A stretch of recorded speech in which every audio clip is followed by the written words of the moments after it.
Welcome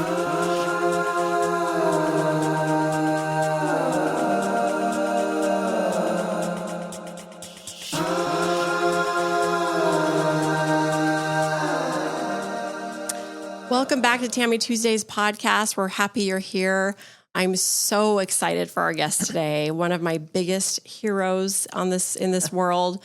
I'm so lucky enough to call her my friend and soul sister, Sara O'Meara, co-founder of Childhelp. I'm so glad you're here. Thank you, Tammy. I'm so happy to be here. Good. So Sara is a force and has done amazing, incredible things for this world. Her partner in crime, who is Yvonne Feddersen, they started Childhelp back in 1959. Yes, is that right? Yeah, they've served over 12 million abused and neglected children in this world. Incredible work. I mean, just amazing. Well, thank you. It's been an honor, a privilege to do it, to see children's lives transformed, to see them safe. It means everything to the world because they're our next generation, and they deserve the very best. Yes, absolutely. And it's incredible the work that you've done that the world can see, but there's many things they don't know that go behind the scenes, that go into this. You put your heart and souls into this work. They are in the trenches with these children. They know them. They love them. You care for them.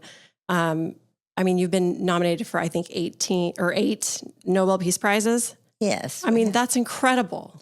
I mean, really. And it's not a surprise at all. It's very well deserved to be recognized in that way. Thank you. Yeah. Endless awards. And it's incredible, too, because not only do you do this work with Childhelp, which we will talk more about, but you also have just written a book, which is amazing. Healed, Your Miracle Awaits. It is a great book. I love this book, everything about it. And I told Sara, I finally brought my copy for her to sign because I keep forgetting when I see her to have her sign it. So I'm excited to have you sign it. So we're going to talk about that as well. Let's talk a little bit about, because you have so many stories. There's been so much history into what you've done. Starting with when you had your stardom as an actress on the Ozzie and Harriet show. Yes. And that's where you met Yvonne, your soul sister and best friend.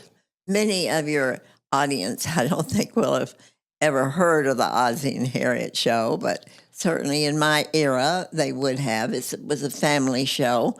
It was a lot of fun, and that's where I met Yvonne Feddersen, who is the co-founder of Childhelp. We became fast friends. We kept running into each other. We were members of the Hollywood Christian group, and we kept bouncing up at all these places together. And as I said, we were friends, and we were very instrumental in starting USO shows for the military. And so there was a wonderful opportunity for a USO show in Japan, Okinawa, and Korea. And the great thing about it was that you had a GS-16 rating, which meant you had the rating of a general traveling all the way through. Well, that didn't happen really it was a big deal with many military shows, USO shows. So we were most anxious to be selected. We went on different days for the interview, and there were over 500 actresses interviewed, but we were the 2 selected. And so we were thrilled to death. The first thing we thought of, we were the greatest actresses that ever lived out of 500 that we were chosen. And so when we were interviewed by General Tully, the first thing he said after we were selected is, "Now, girls, I want you to know this had nothing whatsoever to do with your acting ability." And we said, "It didn't?" And he said, "No, and you're not too beautiful. We're just what you want. We want the girl next door type. So that's why you've been chosen." So our egos went from here down to there. However, it began the entire mission of our life, which was unknown at that particular time, of course. I know. The interesting part is we were supposed to leave in the spring for the trip, and they delayed it until October. And when we ended up in Japan, we hit the worst typhoon season, the worst typhoon they'd ever had on record. It was the coldest winter they'd ever had on record. And the reason why I said it was an interesting part is because if we had gone in April, we would have missed perhaps the opportunity of the mission of our life, because it began right there on the streets of Tokyo, Japan. There's no accidents. No accidents whatsoever. God's hand was definitely in this. When we were supposed to stay in the hotel and not go out, they had a red flag that you were not to leave the military base where we were, a hotel. And we were bored and we were young. And so we snuck out of the hotel through the basement door. How old were you then, the two of you? We were in our very early 20s. Okay. I had just graduated from college. Wow. And so as we walked out of the basement door, it wasn't far that we had traveled to see the devastation that occurred from the typhoon, that we found 11 little children huddled together to fend off the cold. And they had no shoes on and no jackets, and they were crying. And we walked up to them and we said, "Where do you belong? Where are your mom and dad?" Well, they couldn't understand a word we said. But they looked up at us and said, "No mama-san, no papa-san." So we knew that they had evidently lost their way, or we didn't know what happened to them. So we snuck them back up the hotel steps. I love that. In the basement and to our room, and we gave them a hot bath and ordered rice and some food for them. And then we approached the colonel who was stationed with us in the hotel to tell him we had these 11 children in our hotel room. What was the age ranges of these children? From 2 years old to 10. Okay. And we later found that out. But he said, "Oh, my goodness, you have to get rid of those children immediately." He said, "You don't know what you've caused, the paperwork and everything." He said, "Don't even tell me about it. Just get rid of them." And we said, "Well, we don't know where to put them. We don't know where to go." And he said, "Well, I'll help you get a list of orphanages." So he did that, and we took the hotel taxi. The man spoke English and Japanese. He was Japanese. And he got all involved with us, and we were trying to find a place for them. But the story was always the same. The orphanages were overcrowded, and they had no room for any more children. So they ended up spending the night with us in the hotel. We had to sneak them in again. And the next day, we pursued our travels to try to find a place for them. And as we pulled up to a specific orphanage, all the children began to cry in unison, and they held back. We didn't know why, but we found out that they had been turned out of that particular orphanage for one reason. They were half American, half Japanese. And they explained to us they had taken the men out of the kindness of their heart, but that they were not receiving any stipend for a child of mixed blood. Because they explained to us, these are children that don't have a birth certificate, and they're not wanted by either country. Japan says they're not theirs, and America said they're not theirs. Nobody would claim them. And nobody was claiming them. So they were known, really, we found out later, they were known as throwaway children. Well, it gave us the impetus. Can you imagine being those children? I mean, you came as close as you can come to being that, but I mean, just those children freezing in the cold that were truly just rejected. Yes. Rejected completely. Totally. They were found in trash cans and everywhere. We later found out the problem was grave because no one wanted to take them. They did not receive any funding for them. And so we approached the colonel with the children in tow and said, "Look, we still have these children. Nobody will take them. And besides, they're our children, and you have to help us." And so he said, "Well, I know the director of Tokyo Gospel Missions, Dr. Hugh Morton, and Dr. Morton has great empathy for that because he happens to be half American and half Japanese himself." He is director of Tokyo Gospel Missions, and he has a great compassion for these children. So we approached Dr. Morton's home, walking up the stairway with the children.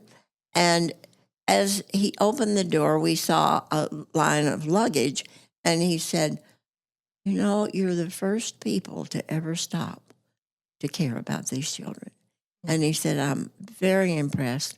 I would love to help you and take some in myself." But he said, "The problem is I'm leaving for America. I have dual citizenship, and I'm leaving on a plane tomorrow morning. But I do know a wonderful Christian woman that has taken in children, that she's in really poverty situation, but she has known to take these half-American children." So we went to her immediately. Her name was Mama Ken. And Mama Ken had a beautiful expression on her face of love. As we went to the door, there was no door. It was just an open space. There were no window panes. Now, this was the coldest winter they'd ever had on record. As we looked in to the doorway, on one room, she was cooking by hibachi. On the other, the children were gathered around a hibachi to try to keep warm. She had 10 children. And she already had 10 that she was taking care of. Wow. And we had our 11. So we said, "Would you trust us that we will come back tomorrow?" We had a show to do that night, and we were panicked what we were going to do with the children. Mm-hmm. So she looked at us a long time, I think sizing us up, and she said, "I trust you." But she let us know she had no funding whatsoever to take care of the 10 that she had. And we promised her that we would be back the next day and we would give her some funding for all the children.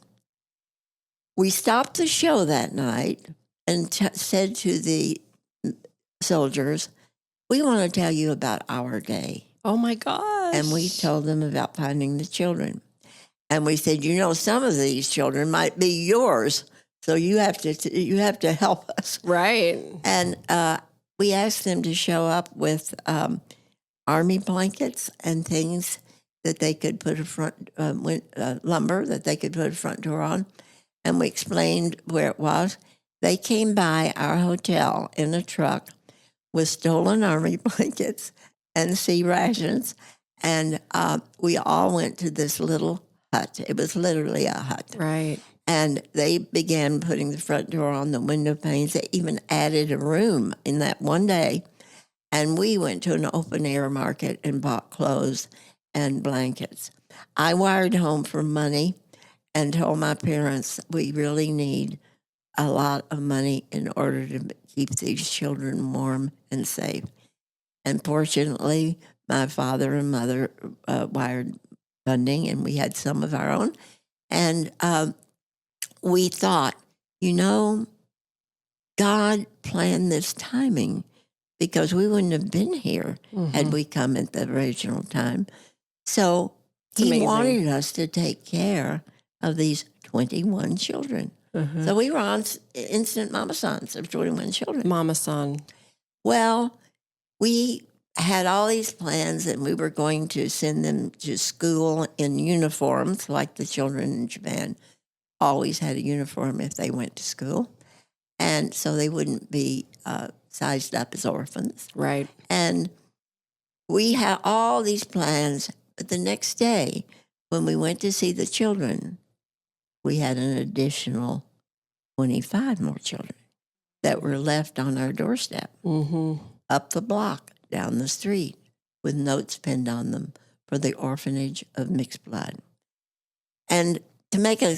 That's what they had that pinned on them saying orphanage for mixed blood? Yes. They knew that that's what you were becoming known for. Well, that little place, yes. Oh, my gosh. There was not room for them. So we had the servicemen come, and of course, it was the craziest looking place in the world, the way that it was all spread out. How long were you there? How much time had gone by? 3 months. We extended our stay. We said, we'll do the shows, and we'll go to the radar sites that usually USO shows don't go to, if we can stay and help take care of the children. But before we left Japan, we had over 100 children entrusted and completely in our care. If we didn't take care of them, they wouldn't have made it. Survive. Right. Yeah. So you didn't even know where they came from. They just were being dropped on your step. Yes. And they were, you could tell they were half American. Right. The features and everything. So we said, you know what? God wants us to take care of these children. That's what we will do. Well, it continued to grow. And we had a lot of friends in the show business at that time, people that listening to this probably won't recognize. Some of them my age, they will. But Debbie Reynolds and Connie Stevens and Burt Reynolds and a whole group got together, and we would put on shows to raise money. And we began International Orphans Incorporated. That's what it was originally called. That's what it was originally called. Okay. And under that banner, we built 4 orphanages in Japan. Well, in the meantime, Yvonne and I were both married. We found we were in a different era in our life. And what happened with Ozzie and Harriet? Had that run its course? We were on the show until it ended. Okay. And it was a long run show. Yeah. And then Yvonne actually had been an actress before I met her for quite a while. She had a movie with Burt Lancaster and very big stars. Sure. And so she was more or less a known starlet. A Hollywood starlet, yeah. Yes, I was just beginning. But she did a movie with Elvis Presley and ended up dating I him. remember that. Yes.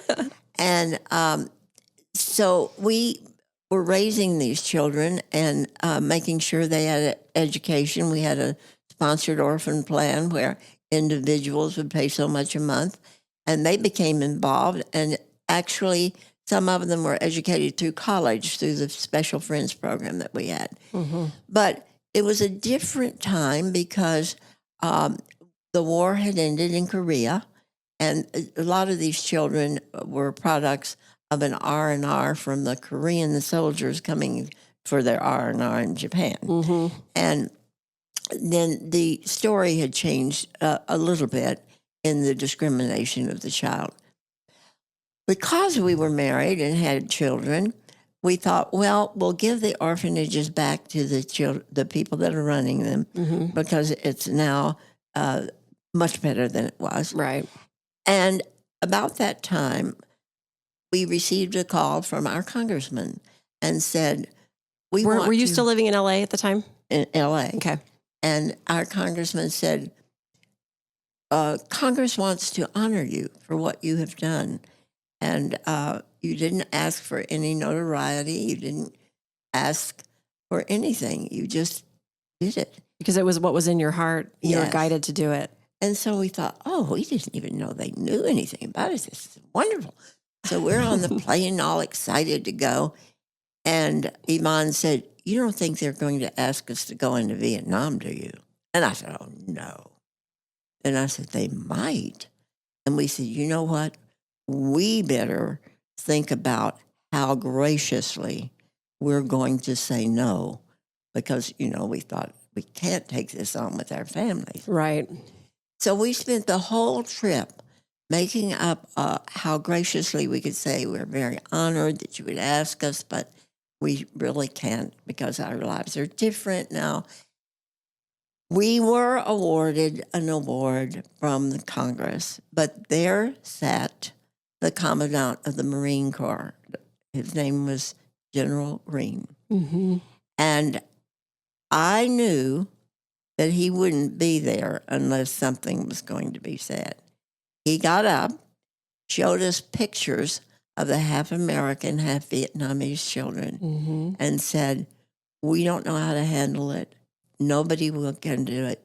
You have done it, and we will assign General Lewis W. Walt, head of the Marine Corps Reserve, the Marine Corps in that area region of the region, And he will select sites if you will raise money and run the orphanages. Yvonne and I didn't look at each other, and we both said in unison, we'd love to. Of course you did. We got back on the plane and said, what have we What did we done? just do? And we came back and started different chapters of women, mainly, and then also the Marine Corps Reserve Officers Association and the Navy League. We solicited their help, and General Walt came to our major fundraising, and that was something that was extremely special for those in the military, and so they supported us big time. Oh, yeah. We ended up building 5 orphanages, a hospital for orphans, and a school in Vietnam. And we didn't give up Japan. What did your entirely. family say when you came back and said, we're doing this? What happened? They said, that's what they said. What happened? But we explained that they showed us these pictures of these children. And you couldn't say no? No, we just could not. Of course you say couldn't. no. And you've never stopped saying, you never say you don't say no. We don't know that word. I know. And so now General Walt came to a fundraising event, and he said to me, Sarah, I want to tell you, I may be calling you and telling you not to send checks over anymore because the president has notified me that we may be pulling out of Vietnam. I said, that'll never happen. And he said, well, if it does, we don't want you to send any money over because it would fall into the hands of the Viet Cong. So it wasn't long after that I received the call from General Walt. And he said, the president has given me orders to take all of our men out and don't send any money over. I was in total shock. Yeah. Could not sleep. Called Yvonne and said, what are we going to do? They'll kill our children. Right. Because they know they're half American. They know they're supported by Americans. This was their livelihood. Oh, yes. So we decided that we better call Congress back and say, you know what? You ask us to do this. You got us into it, and you have to get us planes to get those children out. Yeah. So through our Congressman James Corman, he took back what we had said, and Congress agreed. Mm-hmm. And we got planes to go into our area, get the children as quickly as they could on planes. We had local everybody really came to the rescue. Everybody showed up. It was wonderful to see Mm-hmm. the heart of the American people, because we were not an adoption agency then. We are now in some of our states because we're nationwide in what we do. But at that time, we were not. So we called the adoption agencies and said, if you have families that have already been okayed, we have children coming in, and they're coming in Now. Tuesday. And Now. and if they are okayed, we have a child for them.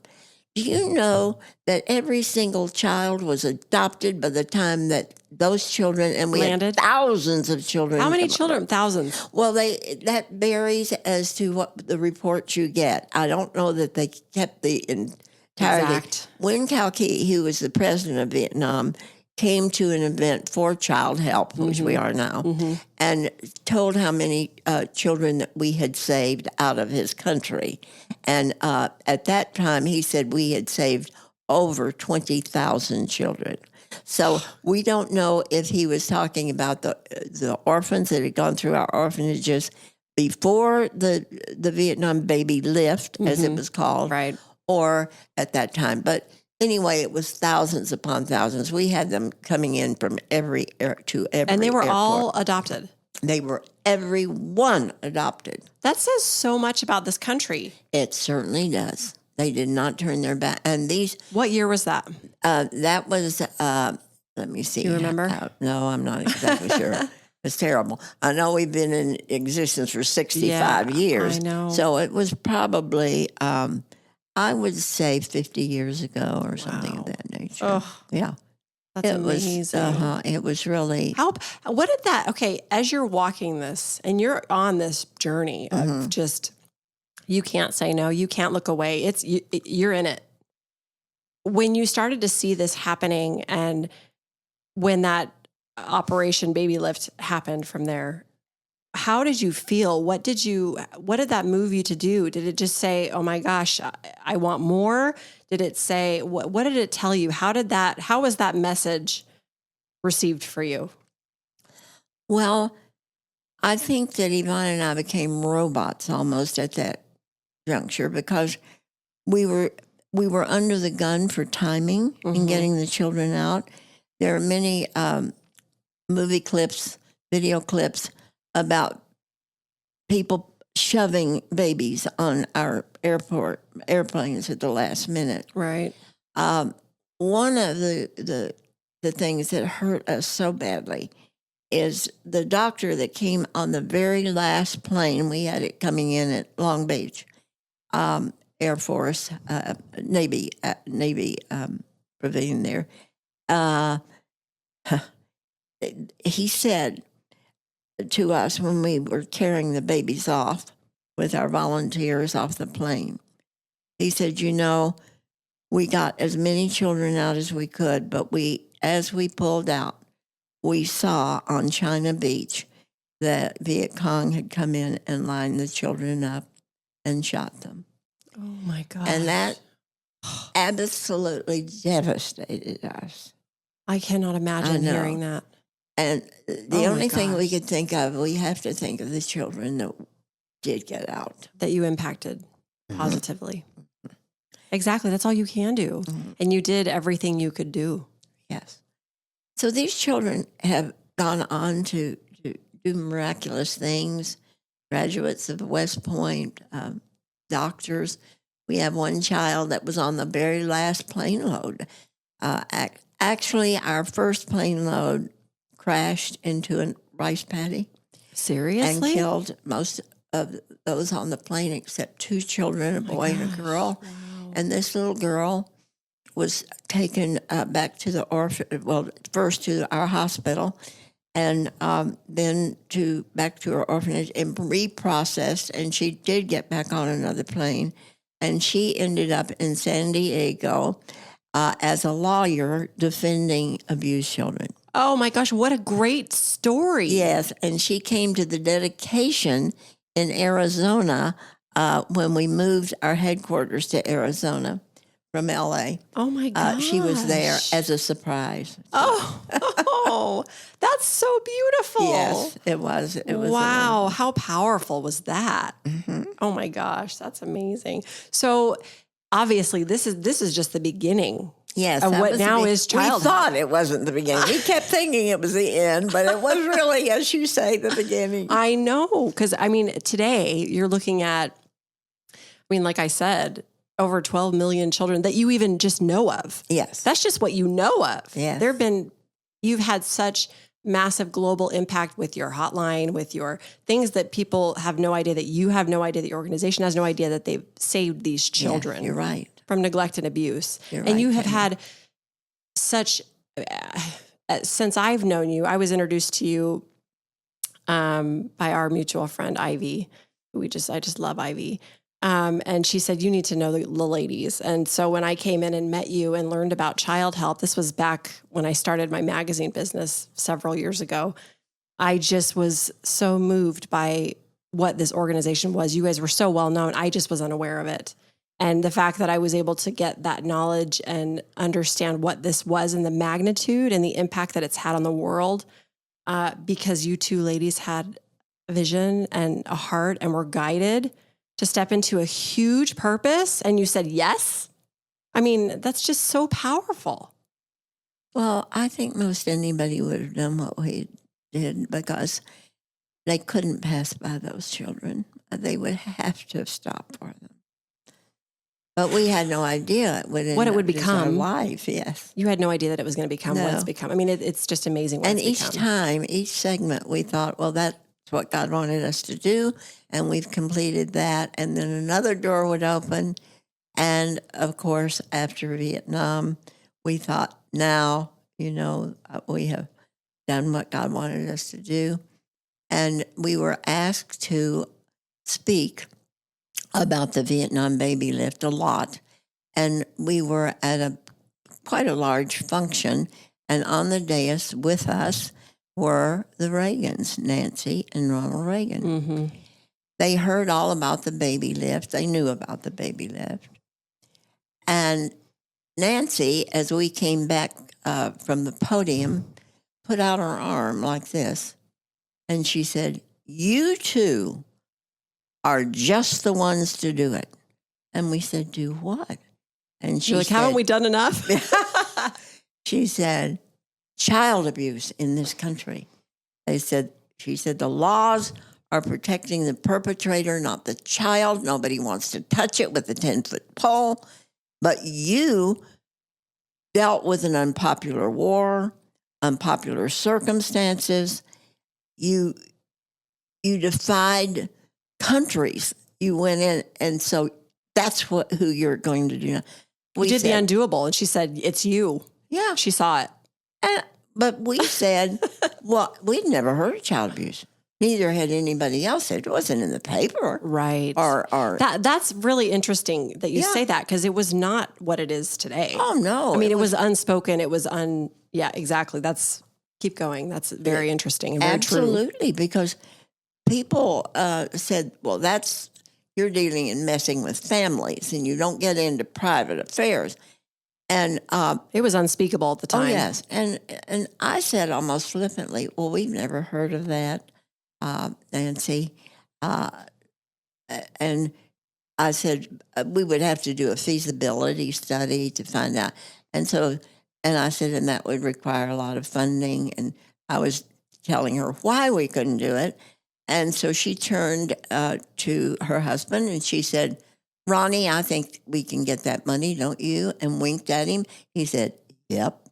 And do you know that the next day a check was delivered to my home for a feasibility study. And so there was nothing to do but do a feasibility study. You're like, well, I guess we're doing this. And as we gathered together people that were widely known, very well known for education, for therapy, for law enforcement, for everything that you could deal with in the child abuse arena, we found out indeed it was happening across the United States. Okay, stop for a second, because having that new understanding that you did not know was even happening out there. You saw neglect and just abandonment. Yes. You didn't have any idea the magnitude of what was happening in homes. No. And so when you started to learn this through the information that you were gathering, what happened? How did you manage that feeling? Well, it was really an eye-opener. And you had children of your own. Oh, yes. I mean, you're thinking it's unimaginable. Child abuse. You never heard? Well, because you weren't those people, so you didn't even know that was a real thing. No. So we began talking to judges and everything, and a lot of people, even judges, said, "Oh, that's not happening. Oh, no, you can't believe the children."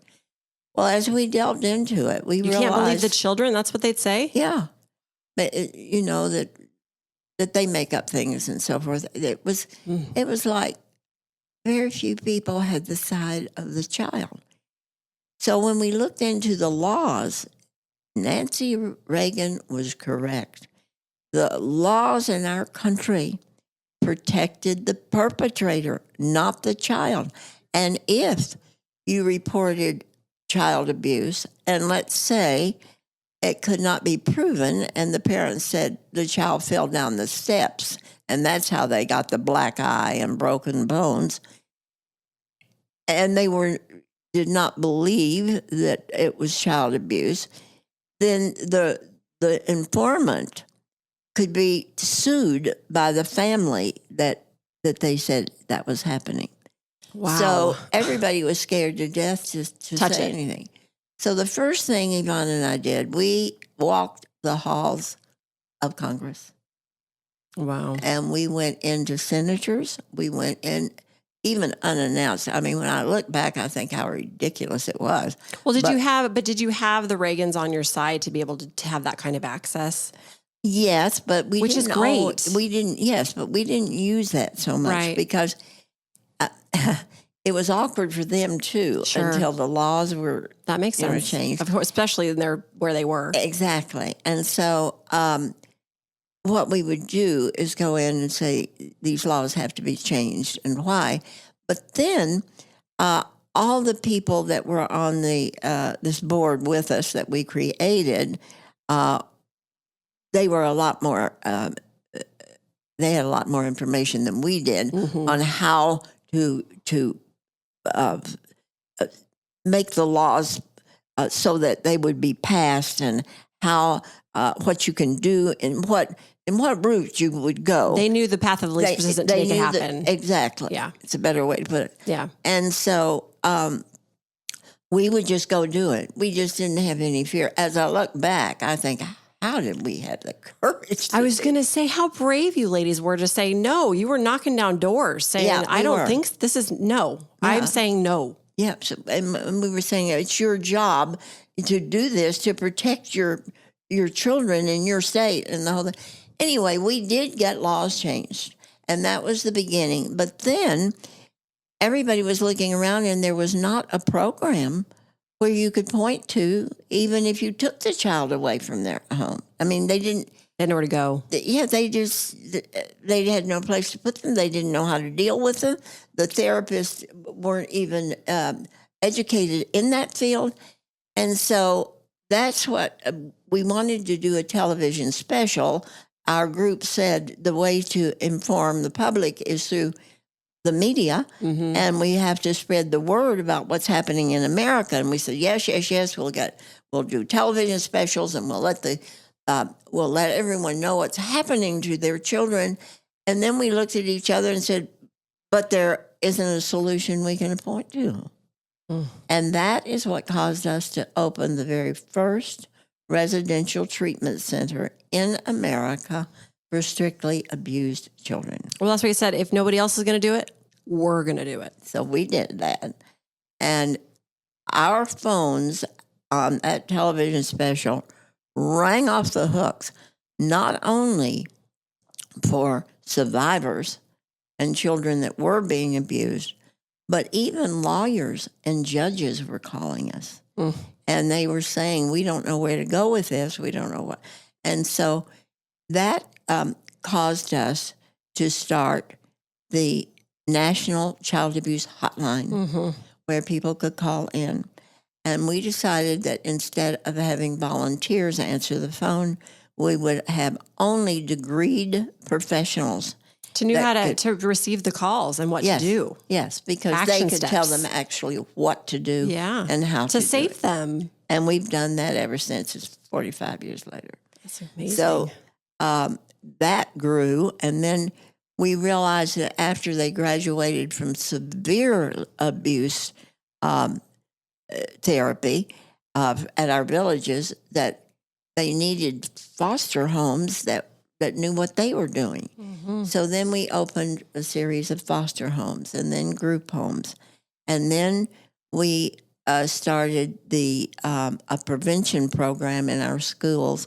We're the only evidence-based program for prevention in our schools in America, that probably the world, that from kindergarten through 12th grade. Yeah. So we became Childhelp. And when I say we, I'm talking about those that had the heart of volunteers and of staff and of people that donate and give of their time, their heart. We certainly did not do this alone. Oh, for sure. It takes a village, as they say. It takes a village for sure, and then some. Yeah. And so they're the ones that deserve the credit for the success of Childhelp. And we are the largest organization for child abuse today. And people do care, and they do know that it's happening, and they feel it. And they have great compassion for the cause, and they should, because that is what our tomorrow will look like. What we do today for our children can tell you how good we are today as a generation. And you are, I've heard, as I've been a part of the organization with the little bits that I have done and gotten to experience. You've done a lot, Tammy. And you also, with your magazine, gave us so much publicity, and that helps tremendously because people have to be aware that there are organizations out there that are doing something. I know. Well, that's the thing that's so important here is the awareness around the things that are happening in this world. Yes. And if there's no awareness around them, then we can't step in to do our purpose, how to help, right? How to do what you're doing, stepping into purpose and helping. Mm-hmm. It's just amazing. And the stories that the exposure I've had, which is just scratching of the surface of the things that have happened in Childhelp with these children. Mm-hmm. I mean, they've had these experiences and you can't imagine the stories I've heard, which are very, they're tough to hear. And they're these children's reality. They are. We have had children that were locked in cages with pit bulls and raised with them. And when we get them, they can only crawl and eat on the floor. We have to have a one-on-one with them for a long time to teach them how to sit up at the table and eat. I mean, these children, severe. People have done terrible things to children. People have no idea what others can do and will do against a defenseless child. Well, and the thing that I love, one of the things I love the most about what you do is you don't just rescue the children. You help the children understand their self-worth. Mm-hmm. And you teach them the ways to connect with God. Yes. And the ways to know how to receive love, that they're worthy of love. Yes. So they can give love. And like you said, even one of the women that surprised you at that event, I mean, these people are moved to do amazing things because they understand that it's possible. That's right. Within themselves. I mean, there's nothing more powerful than that. There is not. And when we see children transformed in front of our eyes, actually, when they receive love. And the answer to every life that walks on this earth is their relationship to God. Until you know that there's a God that truly loves you and that He has a plan for each individual that's on this earth. And His plan is so much greater than our own that we could ever want for ourselves. And when a child understands, as you say, their self-worth, that their fingerprints are different than anyone else's on this earth. And when they realize that they have a God who loves them and that they can pray and have a relationship. Yes, and have a relationship and know God. Yeah. It changes their life. In fact, it changes everybody's life. Everybody's life. Absolutely. That's actually the perfect segue because that is at the core of your healing journey. Mm-hmm. And I want to talk about that because I remember, just backing up a little bit in my relationship with you ladies, because I just adore you so much. After I got involved with Childhelp, our mutual friend and soul sister, Pat Bondurant, who asked me one day when we were sitting together, she said, well, you've been to the little chapel, right? And I said, what's the little chapel? And she said, oh, girl, you got to go. And I said, okay. So I went, and it's so funny. And I have shared this story, but not here. When I learned about this place, she said, well, Sara is a healer, a conduit for healing for people. And I said, what? Because I had no idea. And so she said, you have to go to chapel. So I ended up communicating directly with you. And I was planning to come to your service. And I was nervous because I grew up I was raised Mormon in my early days, but then we were, not church people. It was not a comfortable place for me to go. And I thought, well, okay, I don't know what to expect of this, but I'm going to go. And the week before I had thrown my back out and it was debilitating. I mean, I could hardly walk. and it was difficult to move. And I texted you and I said, I'm not going to make it. And you said, you should be there. I think you might receive something. And I said, oh. And when I shared this story, when I looked at the phone, when that message came through, it was at 444, which I knew was a message directly from God, source, creator, saying, you better go. So all my people that were going to come with me, they bailed out at the last minute. I was on my own and I had to just scoop up my courage and say, I'm going. So, and Pat wasn't there. I didn't know a soul other than you and Yvonne. But you were running the show, so I knew I wasn't going to get access to you. But when I showed up, I was so nervous that by the time I had gotten to my seat in that little chapel, I had zero back pain, and I didn't even notice it because I was so nervous. And of course, then you started to go about your service, which is one of the best things about this chapel, is your message. Jim Hibbett says it so well before every service. He says, you come here for the healing, you stay for the message, and that it could not be more true. For me, I didn't come for the healing. I came because I was told I should come. And so I did. But when I was there, you started to, after the beautiful message and sermon that you gave to the chapel that day, I was moved to tears just with your words, because I always am. You have to know this, people out there listening. This woman has such amazing words to share with this world. You are such a gift with your words. I'm going to cry if I don't stop. You're very moving, and I'm grateful. So when I sat there, she started to call out healings, which was the next thing that we do in the service, and I didn't know what to expect. I'm sitting there, and she's calling out different ailments and things that people are experiencing, and people are, standing up saying, oh my gosh, this is happening. I'm feeling better. Receiving healings. And I thought, well, this is interesting. Well, then she calls out something for backs, and nobody stands up. Every other thing she had called out about at least 3 people, maybe 4, stand up for each thing. Nobody stands up for back. I'm like, everybody has back problems, right? Yes. So nobody stands up, and I'm sitting there, and Sarah, with her sweet way, says, who are you? Stand up. I need to know who you are. I know you're out there. And I stood up. And of course, looked at her, and she said, Tammy, oh my gosh, it's you. And so I realized at that point, and I shared with the chapel, that I had zero pain and that it had completely alleviated on my trip over. And I didn't even notice because I was so nervous. Anyway, that's my healing story with the chapel. But so many people that go there have received, miraculous healings. Everything from aches and pains to healing cancer to preventing suicide. It's all over the map.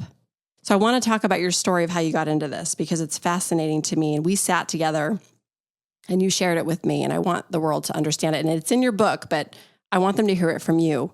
So talk about when you were diagnosed with cancer and what that journey looked like when you first were healed yourself. I was 37 years old and raising 2 little boys by myself. And the doctor that examined me and did tests said that I had cancer, and that immediately he wanted to operate, which he did. It was on February 20th, my son's birthday. And after the operation, the operation was not February 20th. That was the healing date, but it was just before that. And after the operation, the doctor came in and said he was so sorry, but that the cancer was all over my body and they couldn't get it all. And that the most I could live would be 3 months. Well, I was just devastated because I was young. I had this family to raise. We were just opening our another village, and my life was going lickety-cut. And now, that was such a shock to receive. And as I was in the hospital room and had the television on, there was a woman that was an evangelist that came on, and people that know her know exactly what I'm talking about, because she would say, I believe in miracles because I believe in God. You be at the Shrine Auditorium this Sunday for God's healing. Well, I was mesmerized by such a thing. Mm-hmm. And I thought, oh, it's probably one of those holy roller type things. But I thought, I don't care. I'm going. I want to be there. Well, I wasn't supposed to get out of the hospital until the following Wednesday. And let me ask you something really quick. Yeah. When you received that message on the television, what said, I have to go? Was it a feeling of, I have no other, this is my only hope? I'm going to try anything? What was it that drove you to say, I'm getting there? It was what you said. What do I have to lose? Mm-hmm. You know, what do I have to lose? I'm going to go. And she was very, very she got convincing. To you. Yeah. She got to my very soul. I just knew I had to be there. Well, the doctor said, we can't let you go home. He said, you'll bleed to death because I've made such a deep incision and it's about 30 inches long. Mm. And he said, you can't move. I said, oh, I have somebody to administer to my needs. And I had my fingers crossed. And I won't get out of bed. And so I did everything to get out. And he finally said, okay, if you promise to stay in bed. Well, of course, I couldn't stay in bed to get to the Shrine Auditorium. Right. So a girlfriend came to pick me up to take me to the service. I had called ahead of time because I saw on TV that there were a lot of people that were standing in line. They said hours to get into the Shrine Auditorium. I knew that I could not sustain that. So I called and said, is there a special entrance or place to sit for people that are extremely ill and can't stand? Mm-hmm. And they said, yes, if your name's on the list, but you have to be here at such and such a time. And I said, I would be. Well, my friend let me off at the entrance, and she was going to park the car and join me, and I would go in the special door that they told me. But when I knocked on the door, they said, it's filled and we can't take any more people. And I said, but I was told to be here at this time. They said, we're very sorry, but the fire department won't let one more person in. And bang went the door. I walked back in order to get to the curb to meet her to go get the car again that we couldn't get in. And someone that knew me from our work with Childhelp, at that point, it was International Orphans. Right. She said, what in the world are you doing here, Sarah? And I said, well, I didn't feel well, and I thought I should come. And she didn't know how sick you were. No, I didn't tell anybody. Yeah. And so she said, well, I've come out. My husband and I are seated inside, and I came out to get a sweater from my car because it's cool, and said, I feel I should give you my seat and give your friend my husband's seat. Ordinarily, I would have been nice enough to say, oh, no. But I said, oh, that'd be wonderful. Yeah. Well, her seat was way up in the balcony, and they had no elevators, so you had to climb. It seemed like hundreds of steps. Right. As I was climbing up to go to the last it was in the first balcony in the last row, and I was climbing up steps, I realized I was stepping in my own blood. You could see my footprints. And so when I got to the top, to the chair that I was sitting in, fortunately it was on the end row, I just plopped down. I had no energy. And as I did, the minute I sat down, my body started floating up to the ceiling. Mm-hmm. I was in like a pink cloud up, way up in the ceiling. I could see my body sitting there, and I thought, I'm either hallucinating or I'm dying. Right. And what else could you think? Yeah, I didn't know where I was. I was just floating around in this pink cloud. Wow.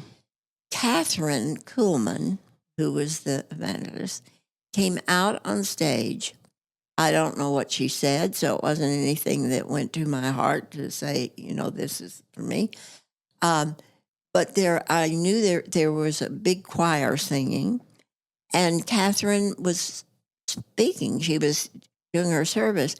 And then all of a sudden she stopped and she said, "The Holy Spirit wants me to stop right now because there is a woman in the balcony that had been filled with cancer, that God has healed her for a very special purpose." And then she went, and as she said that, my body came back into the seat. Mm-hmm. And I was sitting there, but I was shaking all over. It was the Holy Spirit, but I didn't know that at the time. Right. And it was so powerful that the entire row was knocked down where I was sitting. I didn't know that either until later. Mm-hmm. But they were like dominoes. It was like a wave of energy that came exactly. through. Yeah. And so then Catherine came back and said, "I have to go back. This girl is being saved for a very special purpose." And then I said to God, if that could, see, I'd never been to a service like that, so I didn't know what people did or anything. What was your relationship with God at that time? Well, I was a Sunday school teacher and I loved God, but it was nothing like I have today. Right. I mean, the relationship I had to God was, distant compared to that. Yeah. And so, as that came back, and I was saying to God, you'll have to let me know if that could possibly be me. At that point, Catherine came back and said, "The girl will know it because she's sitting on in the first balcony in the last row in a red dress." And I had prominently a red, white, and blue dress on, but it was mostly red. Yeah. Well, the ushers all seemed to come right at me and said, "You're the one, you're the one, aren't you being healed?" And I said, "I don't know." Duh. And so they said, "Well, Miss Kuhlman, I'm sure wants you to go down and give your testimony." And I said, You're like, right now? I know. I said, "Oh, I don't know about that." And at that point, a voice came to me like I'm talking to you and said, "You mean I would do this for you and you would deny me?" Well, I'd never heard that voice. It scared me shitless. I mean, I jumped up as fast as I could. And when I did, it was like hot oil. It wasn't, but it felt like it going all through me. And as I stood up and that happened, it was like, those little dogs that you'd press and it would all fall apart and then they come. Yeah. Well, that's what happened to me. It was all of a sudden like I did that. Okay. Oh, wow. And every bit of pain was gone and the bleeding had stopped. So when I went down the stairs, I just glided down the stairs. I was in the back of the auditorium and Catherine was in the front with the podium. By then, other people had been healed and couldn't wait to get up there. But I was in the very, very back of the row. And I said, "Now, God, I'm here. You see, I'm here, but I'm not going to make it up there because there are too many people." At that point, she came to the end and she said, "I want that girl in the red dress. The Holy Spirit is all over you. Make way for her to come up here." So there was nothing to do but go. I mean, It's like the Red Sea opening. And so I walked up to, and I did tell it exactly like it happened. I told about the pink cloud. I told everything. And then the usher said to me, "Miss Kuhlman would like to call you tomorrow. Make sure you have your number." And I gave it to the usher. When I went home that night and undressed, my skin had healed up over the clamps. The operations way back then did not have dissolvable stitches. So they were inside under your skin? Under my skin. Oh, I didn't know that part of the story. Yeah. So what did you do? What did you I think? was due to go to the doctor the next day with Yvonne Pedersen and her husband were taking me back. It was to be Monday morning, and the doctor wanted to see me before he saw other patients. And so we were there very, very early. I think it was like 7 o'clock. And he came rushing out to Yvonne and Don, my friends, and said, "You have the kookiest friend I've ever seen. Her skin is healed over the stitches. I have to open up her skin to get the clamp. I mean, not the stitches, the clamp." He literally had to cut in to get them out. Uh-huh. Oh my gosh. But he also did all the tests after that. Right. And I had no cancer. I know. That's what's so incredible. So Catherine then asked me to work with her. She said, I want you to be at the Shrine Auditorium. I said, "Well, what do you want me to do?" And she said, "Well, for starters, I want you to organize my ushers and the people that are working here and work with them and help in that area," which I did. And then she called me backstage before our service, and she said, "And now I want you to take over the wheelchair section and the section for those that are severely ill." Now, the people were brought in on stretchers from hospitals and things. And I said, "Catherine, I am not equipped for that." I said, when people come here as their last hope and they don't receive a healing, I said, I don't want that responsibility. I just can't. Yeah. I can't. She said, "You're just the one to do it." Well, when Catherine would say that, she just did it. So You've had a lot of that in your life. Yeah, I know. So I did. And it was there that I could see a light around a person just before she called out the healing. It was like we had a walkie-talkie, because just before she'd say there's a tremendous healing in the wheelchair section, and the man fell off the roof and he hasn't been able to walk, but if you get up, you can walk right now. If you believe in God. So just before that, I'd see this light. Yeah, behind the person. Behind the person. So it gave me, after I tested myself several times, it gave me the courage to walk up to the person and say, "God's light is all over you. You're receiving a healing." Then she'd call out, "There's a healing in the..."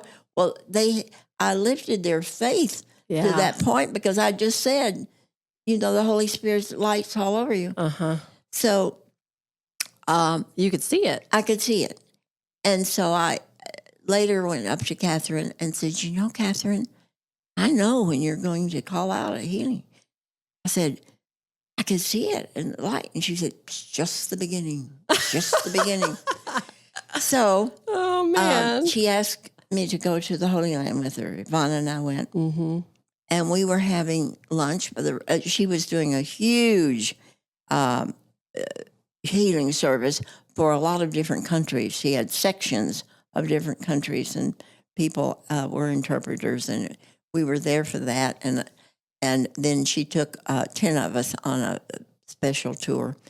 And she and I and Yvonne were having lunch by the Red Sea one day. And she said, "Sarah, it hasn't dawned on your consciousness, but God has given you the gift of healing." And I said, I'm really dumb, because I said, "Yes, isn't that wonderful? The healing of children." Oh, yeah. Because making I was assumptions. in that, and You thought you were maxed out. Yeah. Nope. So I just agreed with her, and I think she thought, "Oh, she doesn't get it." But we came back, and she was put into the hospital, and Catherine died. Mm. She died on the date I was healed, February 20th. How much after that? How many years? 4 years. 4 years. It Wow, was on the interesting. day. It was the same date that I was healed. Wow, that's So, very interesting. Yvonne and I went to a lot of different healing services in Los Angeles after that, because we missed her so much. Right.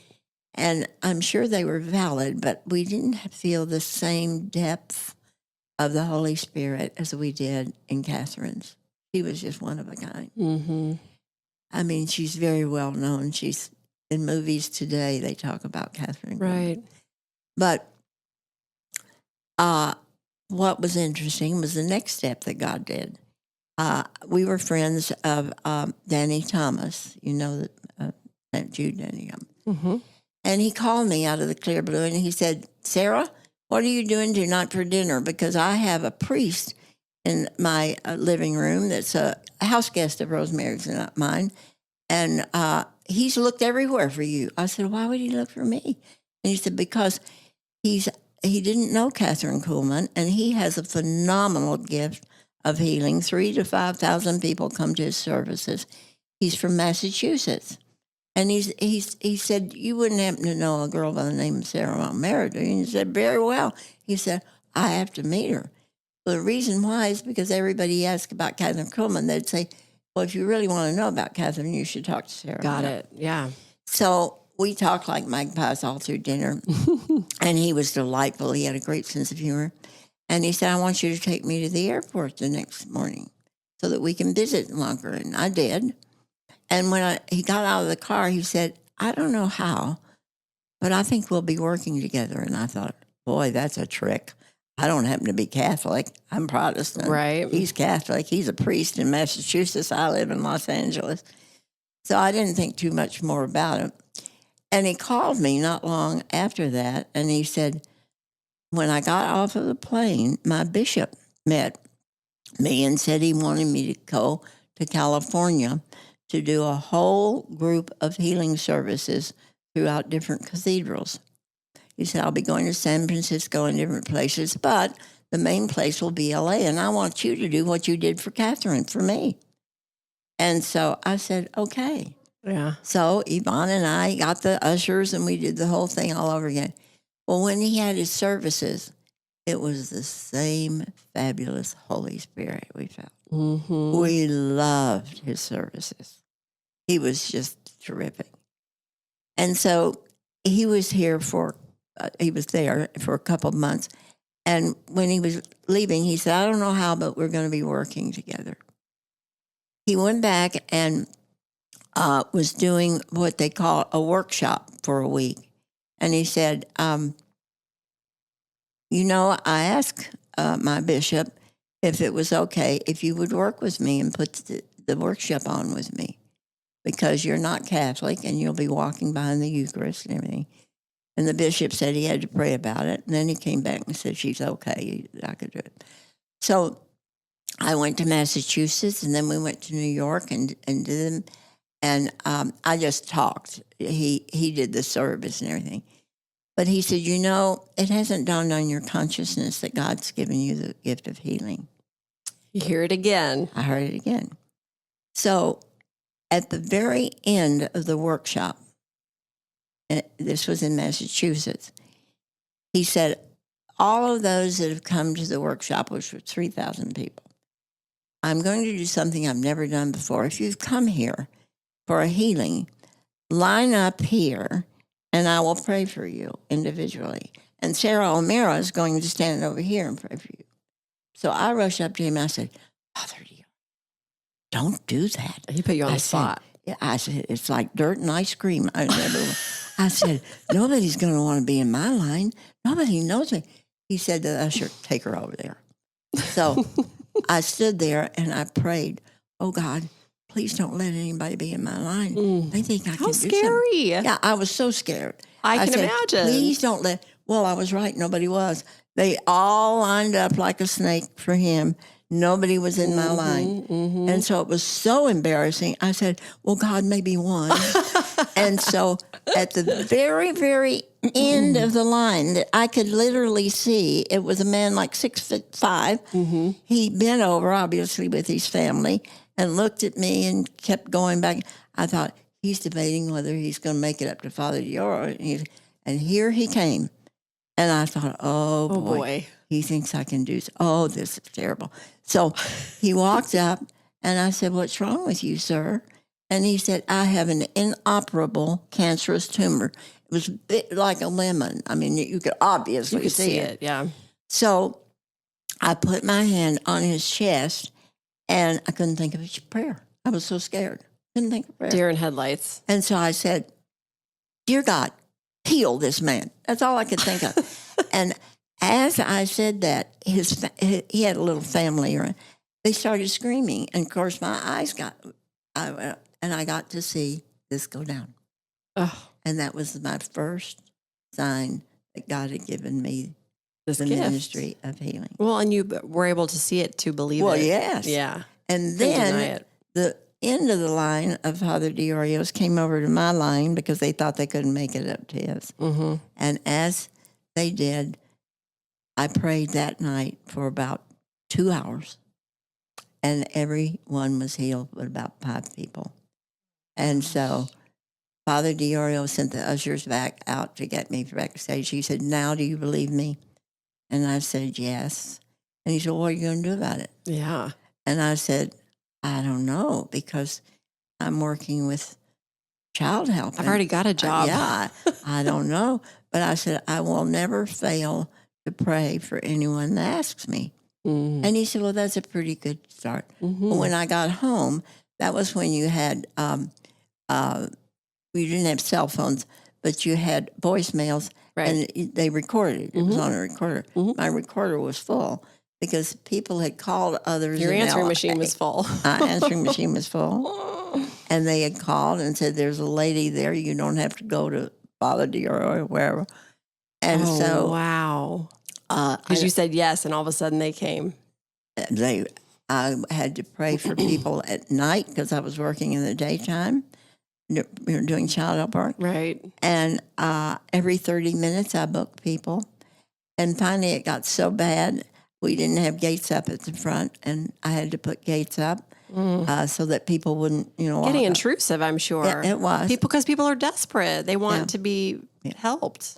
And so I had a prayer group that I had, and they all said, "She's got to have a chapel."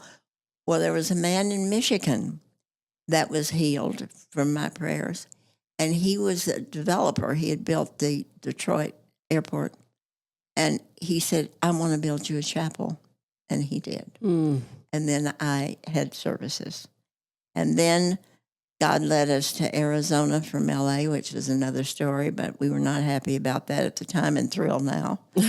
But I was told to build another chapel, and I said, "I don't know one soul in Arizona." They'll come. And Build it and they will come. God let me know that was not my business, that it was his. And Amazing. it's been filled ever since, as you know, that we turn people away. It's interesting how much since your book came out, because this is a chapter in Sara O'Meara's book in her book of life that not everybody knows about. And that's why when I was blessed enough to be informed about it and then experience it for myself, I mean, really experience it. The very first time I show up, of course, that's how powerful it is, right? And that's why you wrote this book, because your message, this is what I love when I read your book. As soon as I got it, I read it very quickly because I love your story, and I knew a lot of it because I've been blessed and have had these conversations in private, and I love that everybody else is getting to hear this. But I love that you focus on your personal relationship with God, and not everybody uses the word God. They may say universe, source, creator, whatever the word is that brings you comfort. It really doesn't matter because it's the same thing, at least in my heart it is. That you focus on the positive. And you focus on the love that's behind this and how this really works here in this existence that we have. We walk in these bodies. We have ailments. We have pains. We have disease. But you can heal. And we're here to heal. And you're such a beautiful gift and example of what that can look like for people that people don't even have any idea about. Oh, it's true, Tammy. But the one thing that everyone must get straight is I am not a healer. I know. It is God that heals. If God doesn't show up, the day's over. It is He who gets all the credit. I am merely a conduit. And people should never look to me. I know, but people need something tangible. And that's okay how they need to receive it. They want to feel that energy through someone that they can see, feel, and hear, and touch, and all those things. But the truth is, like you said, we all heal ourselves with our own connection with God, and it's our own personal healing. Yes, you just can show. You can just tell them. But but sometimes we need a little boost Yes. to let them know how much God loves them and that Jesus paid the price for their healing already. And so if I can lead them in that direction to receive the healing that God gives them, that's all I care about. Right. And that is what I consider a success, if I can lead somebody to God. Right. Well, and that's your whole mission and message behind this book. I remember when you first came out with this and you wrote it with Mark Victor Hansen, who we both love, which I told you earlier was funny because he literally called me right before I came here to meet you, which anyway, Mark, you're responsible. You got to be on this podcast too, by the way. And you said you would, but it's amazing because your whole mission behind this was to get that message out to as many people as possible. And that's my mission with this podcast, is to help people understand that we came here for reasons and we can do so much more than we think we can. Yes. We are so capable. I mean, I hope you don't mind my saying your age, but you are never too old to do anything. No, that's true. This woman is, she's been around the block. Let's just say that. That's okay. I'll tell everybody I'm 89 years old. She's 89 years old, people. And look at what she's still very actively doing. And that's through the grace of God. You have a voice. Only through the when grace you of God. when you stand in front of everybody at that chapel, which, by the way, if anybody wants to help, we need more space. That chapel has been outgrown. really do. Since this book came out, people are coming out of the woodwork because they want to receive these healings and they need them so badly. So please keep that in mind if you're out there and have a way to help with that. It's very much needed. But this gives people hope to be able to do something like that. And the fact that you are able to be the conduit or whatever it is to serve them, to step into their bigger purpose, which is really what we're doing here. I share these stories, and I've said this before, and I'll say it again. The only reason I started this podcast is because there are so many amazing, inspirational stories behind the big purpose that they're serving in this world. And it needs to be shared because it inspires people to know that they're just as capable. You gotta dig in. It's inside. You already have it. It's already yours. You are worthy of receiving that love so that your love can boil onto everything and everyone else. That's right. And you're a beautiful example of that, Tammy. Oh, I appreciate that. You really are. You're an example of love walking, and you don't just say it from your mouth, you give it. And that's what people love about you. And that's why your podcast is going to be absolutely so successful beyond what you ever dreamed that it would be. It's just like this book. For it to be a number one bestseller. I know. That doesn't surprise me at all. Surprised me to pieces. But I know it did. If God wants something, and He does, if it's good, because everything about God is good. When your motive is right, and you give the credit to Him and let Him lead. The sky is the limit. I mean, there isn't anything you can't do because He wants you to be successful. I know. He wants you to have abundance. And so that the answer to all of life is your relationship to God, period. Yeah. That's the answer. There's something, I saved this because, I mean, you can see if you look through this book, I've highlighted and earmarked it. I mean, this is like, that's what I do with books. They become my little Bibles and workbooks. But there was something I highlighted that I wanted to share. It says this: service is doing the work yourself and living in such a way that everyone you touch is affected by your journey. That is a huge statement and could not be more true of everything that you're doing and exemplifying for the world, and people that are serving bigger purpose that's way beyond them, that is divine and is guided. And the second you say yes, it's given to you. It's amazing, the miracles and what happens and what comes from it. It just, oh my gosh, it just fuels my soul. Isn't it powerful? It's very powerful, and it's wonderful to see the difference in people's lives and the way they bloom and the way the love comes from them when they understand the answer to life is in God and service to others. They're different human beings, and you can see it. You can see it in their face. You can see it in what they do. You can see it as they become an example for you. So it is, if people just understood that it truly is the solution and the answer to life, they wouldn't look anyplace else. They wouldn't look outside of God.